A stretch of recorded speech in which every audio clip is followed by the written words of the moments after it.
ကိုတက်ကော်တာမလဲလို့နေရတဲ့အချိန်ဖြစ်ပါတယ်လမ်းပေးဝိုင်းရမှာတေဆုံးသူတွေကိုညှို့နှံပေးမဲ့သူမရှိဘဲနဲ့အလောင်းတွေဟာဒီအတိုင်းပုတ်ပွားပြီးတော့ကြီးကန်းနဲ့လင်းနာတွေရဲ့အစာဖြစ်နေခဲ့ရပါတယ်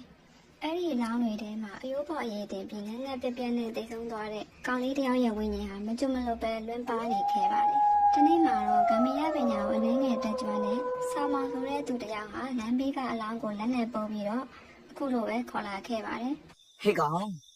ဒီမှာငှက်စာဖြစ်မဲ့အစားငါအိမ်လိုက်ခဲ့ငါချံကိုစောင့်ပေးစမ်း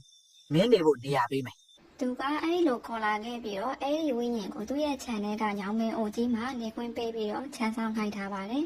ဒါပေမဲ့ထူးဆန်းတာကအဲ့ဒီတရေကောင်လေးဟာတရေဆိုရင်မှတတိမရှိရှာပါဘူး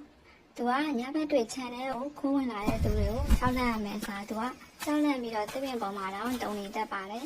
တကူတွေကပြည့်ပြည့်တွေခိုးသွားပေမဲ့သူကတော့ငြိမ်နေသေးပါပဲဒါပေမဲ့သူ့ရဲ့ငတ်မှုကတော့မငြိမ်ပါဘူး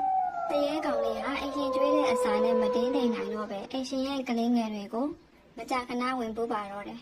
ကလေးငယ်တွေဟာမျက်လုံးအိမ်ကြီးတွေပြုတ်ထွက်လာပြီးအတန်တွေကလည်းအကြီးနဲ့အခုလိုမျိုးပြောပါတယ်ဘိုက်စာလေတခုခုကျွေးပါငါအရမ်းနဲ့နေလေအရင်ဖြစ်တဲ့ဥစားမောင်ဟာတကူကိုလည်းမချောက်မိမိရဲ့ကလေးတွေကိုပါပြန်ပြီးတော့ဒုက္ခပေးနေတယ်အဲ့ဒီတရေကိုဒေါသလေးလေးထွက်လာခဲ့ပါတယ်နောက်ဆုံးမှာတော့တိမခံနိုင်တော့ပဲပစိန်ကိုယူပြီးတော့အဲ့ဒီတရေနေတဲ့အပင်ကိုအမြစ်ကနေခုတ်လဲလိုက်ပါတယ်အတုံးမကြတဲ့တရေငါအိမ်မှာမနေနဲ့တော့သွားကျင်တဲ့နေလားသွားတော့အဲ့လိုပြောပြီးတော့သူကအပင်ကိုမြည်ရတဲ့ကိုတွန်းချလိုက်ပြီးတော့